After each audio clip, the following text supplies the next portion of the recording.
Good morning and or afternoon, American History 2. Welcome back to another exciting week of online class, where I awkwardly look at a camera and talk to myself and have a lot of awkward pauses. Now, to jump right into the thick of things, as you hopefully remember from last time, we ended last week discussing the Great Depression. Now we're going to look at the New Deal, which of course, as some of you may be aware, is the economic policy that's given a lot of credit for helping us eventually get out of the Great Depression. So, just to jump right into the thick of things, like I said, we'll start off going with the key terms. Naturally, as some of you might already be aware, we mostly credit these New Deal policies with the president at the time, Franklin Delano Roosevelt, so of course you'll need to be familiar with him. You'll also need to be familiar with a few of the policies that Franklin was successful and unsuccessful in getting done during the New Deal. For example, we'll look at the bank holiday, we'll look at some public works programs, we'll look at the Social Security Act, and we'll end things on the court packing plan, which, as many of you may know if you looked at the news recently, is a pretty relevant issue considering what's going on in politics today. But anyway, of course, I do want to make sure you're aware of your upcoming assignments. In about a week or so, or a little over a week, you have your midterm writing assignment due, of course, October the 23rd, 5 p.m., As always, the prompt and the rubric are already located on Moodle, so you're more than welcome and even encouraged to go ahead and look at that and get a head start anytime you are able to. Our second debate will be on October the 30th. The potential sign-up sheet for the debate team, or for the debate is already on Moodle as well. Please go ahead and fill that out as soon as possible, preferably by the end of this week, so I can go ahead and announce an official debate time and go ahead and get you guys setting up the teams. So like I said, fill it up by October the 19th at 5 p.m. preferably. If all goes well, that's when I'll check the debate to the list and start setting up the official teams. Also, your final essay bibliography is going to be due on November the 6th at 5 p.m. The details for this assignment are located in the final essay prompt on Moodle. All you have to do is go to the final essay section on our Moodle page, click on the final essay prompt. It gives you all the information for every single assignment that has anything to do with the final essay. As always, if you have any questions about this stuff, please do let me know as soon as you possibly can. But in the meantime, a couple things I want to do to talk about first to help you connect this with modern day issues a little bit. Based, for example, on this cartoon right here and what you already know about the New Deal, how do you think people reacted to the New Deal when it was introduced? And, more importantly, how might these arguments be similar to some of our current day issues? We'll have our first awkward pause of the day.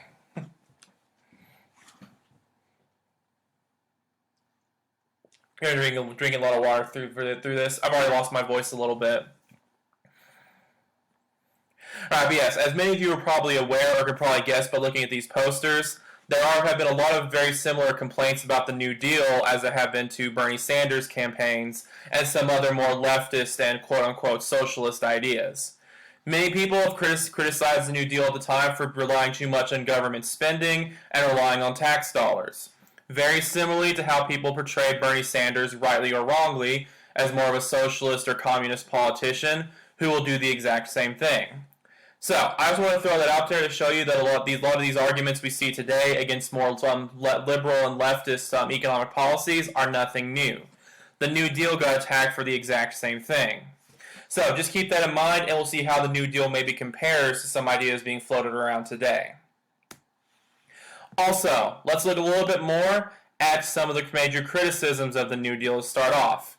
Here I have some political cartoons that came out during the 1930s and 1940s criticizing portions of the New Deal. Basically, you can see here, what are some of the major criticisms you see about the New Deal? Yeah, awkward pause. Hope you enjoyed as much as I do.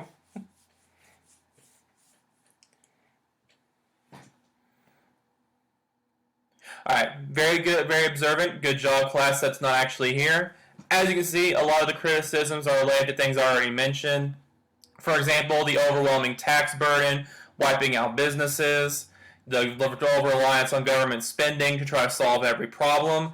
These, again, were very common criticisms of the New Deal and are still very common criticisms on more liberal economic policies today.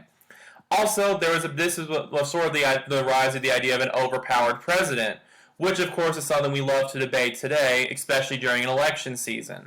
So as you can see here, FDR is trying to absorb a little bit too much power, begging for more like a spoiled fat child, and here you have Congress desperately trying to keep up. So this is also when we start to see, sort of discuss as a nation how we handle the balance of power between the president and the Congress. Finally, you can also see, and this is especially relevant for World War II and the Cold War era, the comparisons between liberals and liberal economic policies and the Soviet Union. So again, fears about politicians having connections to the Soviet Union or Russia is also nothing new. Many people thought that FDR was essentially trying to become a Soviet or a communist dictator, just like Joseph Stalin over in the USSR. So again, very similar criticisms that we see to certain political and economic issues today. So again, a lot of the struggles we see are nothing new. A lot of these got their start around the time of the New Deal. Now, to get a little more specific into how the New Deal got set up, we have to go back to the election of 1932, as you might imagine. Herbert Hoover was the 31st President of the United States. He had one term from 1929 to 1933. Now, this may seem obvious, but why do you think he was such an unpopular president? Because he obviously was.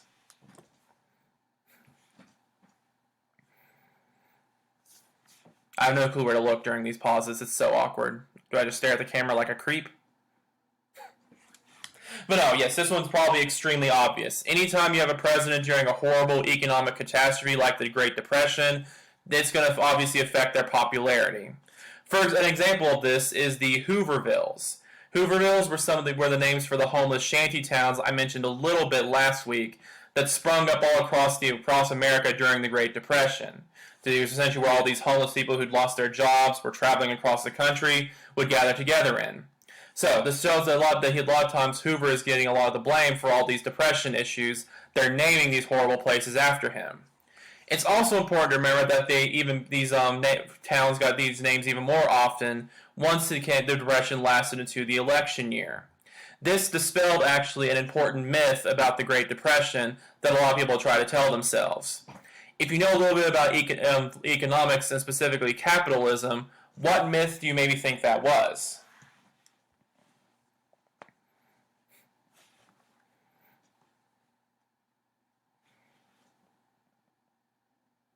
All right, very good. Again, I'm sure that one of you is really big into economics back home, but yeah, this essentially sort of busted the whole boom-bust cycle myth, essentially.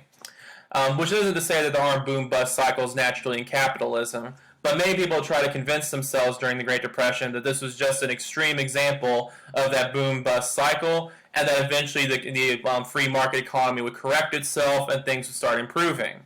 Since the Depression continued to last even until the election year, this seemed to prove to people that the Depression wasn't going anywhere on its own. This made Hoover even less popular. His popularity really pretty much tanked completely by 1932 with the Bonus Army. The Bonus Army was a group of veterans and other individuals who had been greatly impacted by the Great Depression, who protested and got into conflicts and marching on the Capitol. This eventually led to one infant fatality. So, because obviously this is going to be something that makes the president much more unpopular, very much made it ensured Hoover was destined to lose the 1932 election. This, of course, led to the election of Franklin Delano Roosevelt, who was our 32nd president from 1933 to 1945. Now, why is that significant? Alright, very good. This is also another thing we'd like to discuss during election season. FDR was, of course, our only president to have served 4 consecutive presidential terms. It is actually because of him that we have the constitutional amendment that a president can only have 2 terms. So this just shows how much of an impact Franklin Roosevelt had upon American history. He was president for over a decade.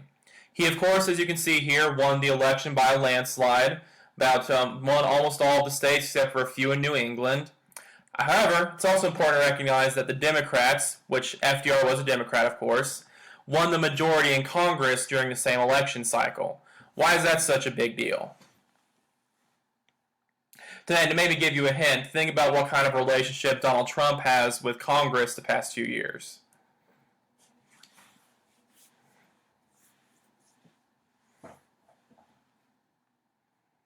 Alright, very good. Political science experts at home. This essentially assures that FDR is going to have a much easier time getting his policies pushed through the government. Because, as you all know, there's a checks and balance system in our government that's supposed to ensure that no branch has too much power. Therefore, if you have a Congress that's a different political party than the president, it's probably going to make it much more difficult for the president to get things done. However, since FDR is working with a primarily Democratic Congress, that means they're going to probably support just about everything he does. He's going to have no problem getting his New Deal policies pushed through.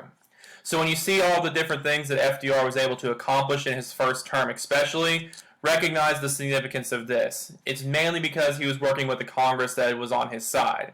Unlike, of course, you have Donald Trump, who's sort of a mixed bag situation right now. He has a Republican Senate, which of course can be very helpful to him at times. They acquitted him during the impeachment process, for example. But he also has to deal with the Democratic House, who obviously are not going to be so willing to work closely with him. So, Donald Trump has a bit of a mixed bag. FDR had a Congress that was willing to go along with just about everything he did, at least initially. So, FDR's strategy also set him apart from other presidents in the past as well. For example, he quickly organized something that he called the Brain Trust. This is essentially where he would get his top advisors from great economists, professors, and various historical and technical experts from all across the country. Now, why do you think this would be such an improvement over the past? Specifically because who did these jobs typically go to before presidents like FDR? For a hint, for those of you who know a little bit more about older American history, think about what Andrew Jackson did.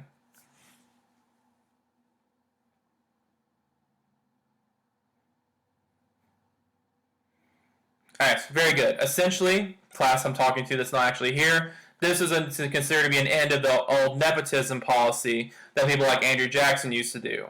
Essentially, a lot of these presidents would just give these jobs to their friends and supporters, regardless of whether they were qualified.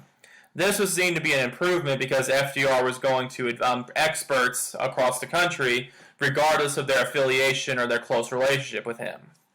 He also started the infamous fireside chats, which some of you might have heard of, where he would have regular radio and TV broadcasts where he would speak directly to the public. When you get a chance, I'd like you to watch this fireside chat FDR gave on the banking crisis. When you do, think to yourself, why would these things make the president more popular? Why might they, for example, make him seem more accessible and more concerned with the American public? Think about those questions while you watch this.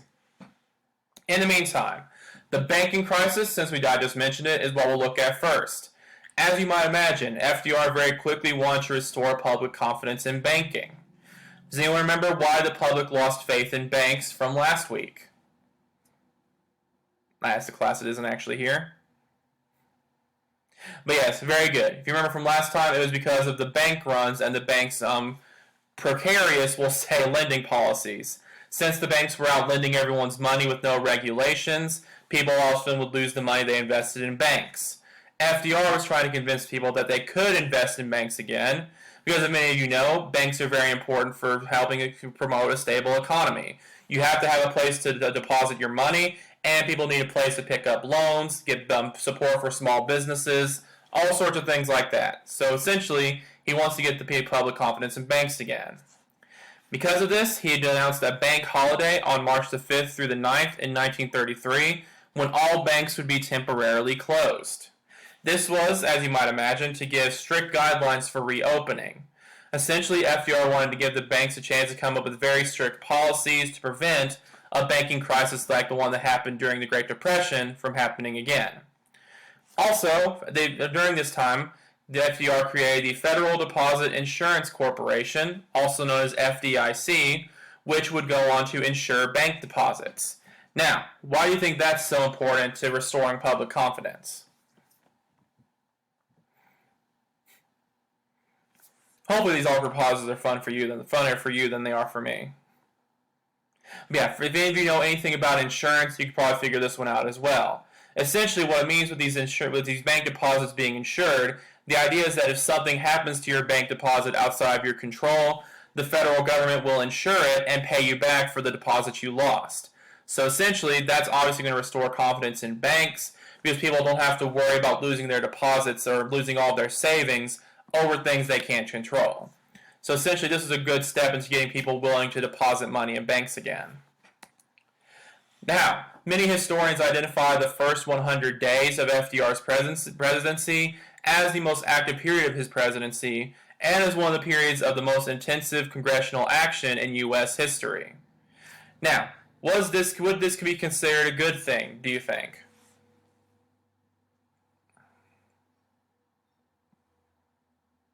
Alright, to help you think about that maybe, let's jump to my next point. During this time period, this was also known as being a moment where Congress cooperated with FDR on virtually every single policy and project he came up with. Is that a good thing? To help you think about that a little bit, think about what some people were scared of when they saw the New Deal policies that we talked about earlier.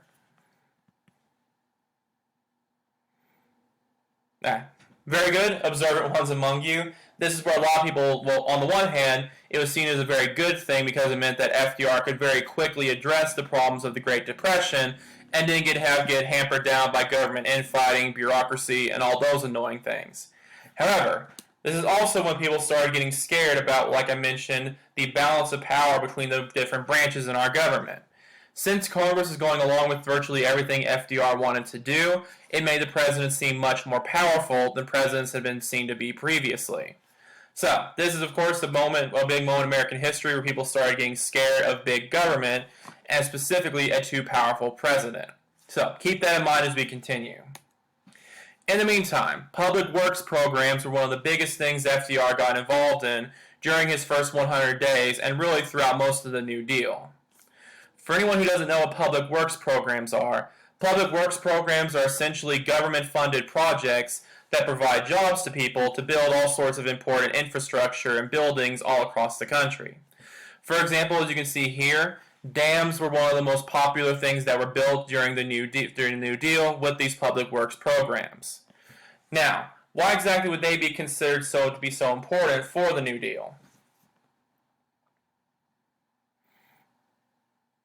Alright, very good. Like I said, on the one hand, they provide lots of jobs. If you remember from last week, the unemployment rose to heights never before seen during the Great Depression. This is essentially giving people jobs who had lost them previously.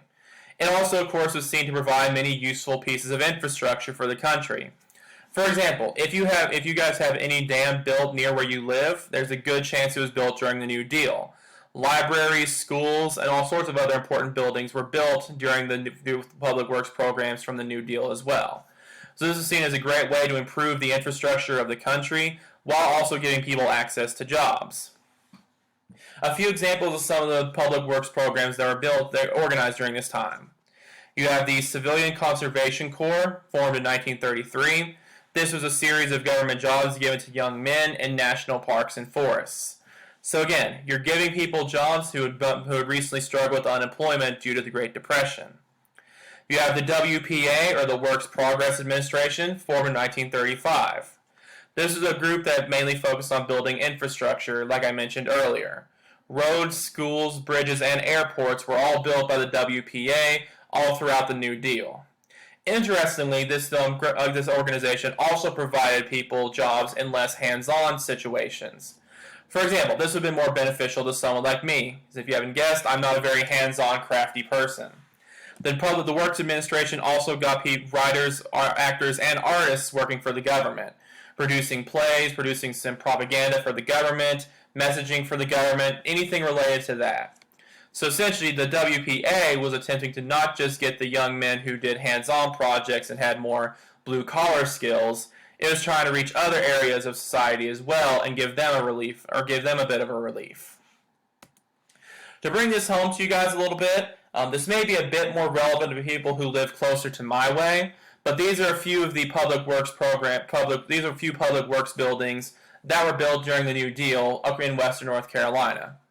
For example, if any of you have ever been to Robbinsville, you might know that the Graham County Courthouse, you can see right here, was a building produced during the New Deal by a public works project. As you can see here, the Reese Gymnasium, which is located in Cullowhee, for any of you who have been or might someday go to Western Carolina University, this building was also produced during the New Deal.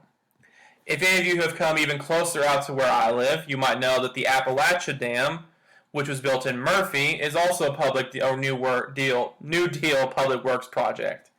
And finally, if any of you have ever been to Hayesville, you know that the Chautauqua Dam is also a public works project. So again, a great variety of buildings for educational purposes, for government purposes, and of course, like I said, dams were all built across the country in various places by these New Deal public works projects. So again, very extensive and very impactful policy that FDR popularized. Also, during the first 100 days or so and the first year or so of the New Deal, FDR also had a few other important victories. For example, in 1933, he passed the Agricultural Adjustment Administration, also known as the AAA sometimes, which was a government crop allotment program to try to prevent crop surplus. Now, why is that maybe so important, and what is it going to help prevent? Alright, essentially to make it a bit easier for you, for those of you who don't know what a crop allotment means, it essentially is where the government would give farmers money to essentially limit the amount of crops they were going to grow.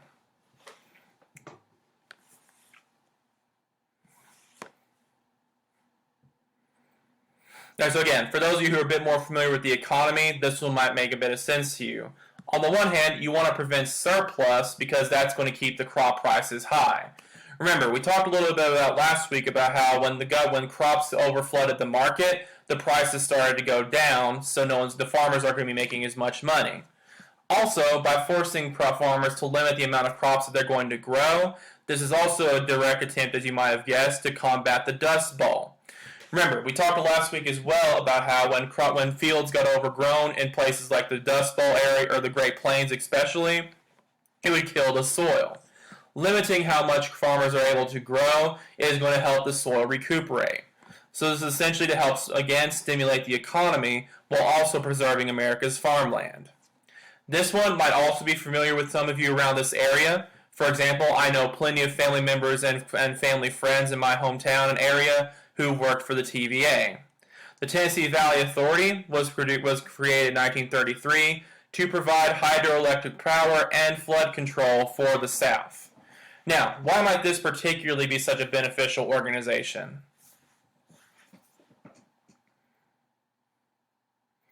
Alright, very good. For those of you who are a little bit familiar with the whole North and South relationship we've been discussing, this is a good way to help the South catch up to the North again, which is something we've talked about a few times throughout this semester. There's essentially a big push to help get the South more involved in the national economy and national life. Having power allowed them to have the same type of businesses and the same types of organizations that were present in the North. This is also where we got a lot of these dams that I mentioned earlier. Finally, the Social Security Act was passed in 1935, which provided a pension plan for the elderly and retirees. Now, does anybody know why this is such an important issue today?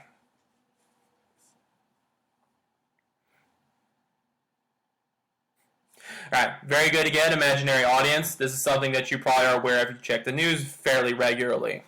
Various politicians, such as Donald Trump and other individuals, have of course debated the idea of potentially defunding Social Security or coming up with ways to try to keep the funding stable. So of course, Social Security has been seen to be a very important thing for retirees to achieve. It is potentially in threat for those of us who are going to retire a little bit later in the future.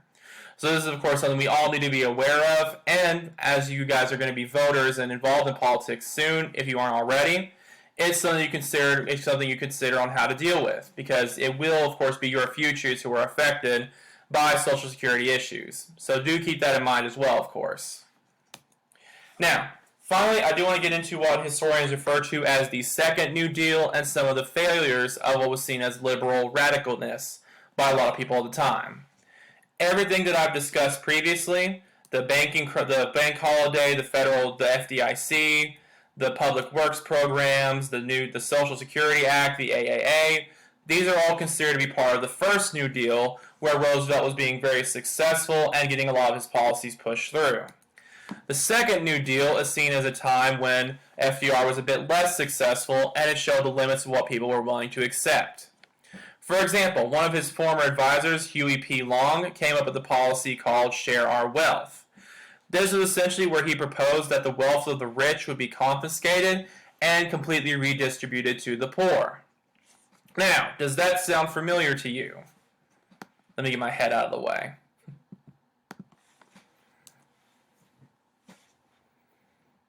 Alright, so this is again probably sounds like a lot of the criticisms you hear about more liberal economic policies today. This would essentially strike many Americans as being the introduction of communism to America. Many people don't like the idea of even the rich's property and wealth being confiscated and redistributed against their will.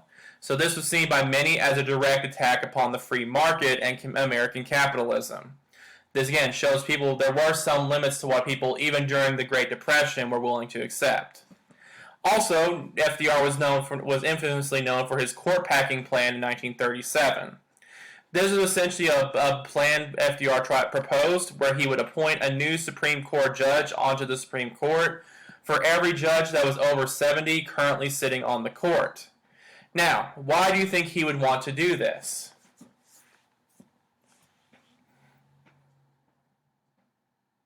Alright, very good. Imaginary audience, the political cartoon probably gives this one away. Essentially, FDR felt that if he could pack the court with justices who were loyal to him and shared his political beliefs, it would make it even easier for him to get any New Deal policy or anything he wanted passed, because he would have both branches of government essentially on his side. Again, this is of course why he was refused. People saw this as a deliberate attempt for him to get every branch of government completely on his side, and it would make him too powerful because there would be no real check and balance system between FDR and the other two branches of government. Now, one thing I'd like you to discuss and keep in mind for the future, is it a good thing that he was refused? Because on the one hand, you could of course take the argument I just mentioned that it could make FDR too powerful and help him elevate him above the other two branches of government. However, people who are loyal to FDR would have argued that this would just make it easier for him to pass New Deal policies and get America out of the Great Depression without having to deal with all the red tape. Now, this of course is also relevant to current day issues, as some of you may have noticed, due to the current battle we're having over Supreme Court nominations today. Many people are of course debating whether Trump has the right to nominate a Supreme Court justice so close to an election time. So this again shows the sort of two polar issues or polar sides you have when it comes to a Supreme Court nomination. On the one hand, you're going to have Trump supporters who say he does have the right still because the Constitution gives the president the right to nominate a Supreme Court justice. People on the more liberal side of the political spectrum are going to argue that he's just trying to pack the court with an extra conservative judge in case he does lose the election. So again, just using it as an example to show that these Supreme Court justice and court packing issues are not new. FDR was involved in similar issues. Finally, I do want to mention that the New Deal was not particularly beneficial for African Americans, unfortunately. Like I said, there were many public works projects, Social Security was being given out, all sorts of beneficial things, and agricultural allotments, for example. But a lot of these benefits never actually reached African Americans. The main problem with this is that local officials were typically in charge of giving out the benefits that were associated with the New Deal. Why would that be such a problem for African Americans?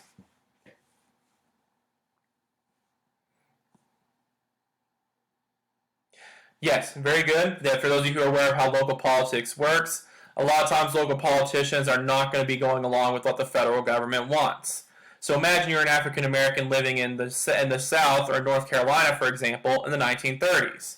Just because FDR maybe wants to give you some benefits and give you some assistance, that doesn't mean your local politicians or your local officials are going to be willing to do so.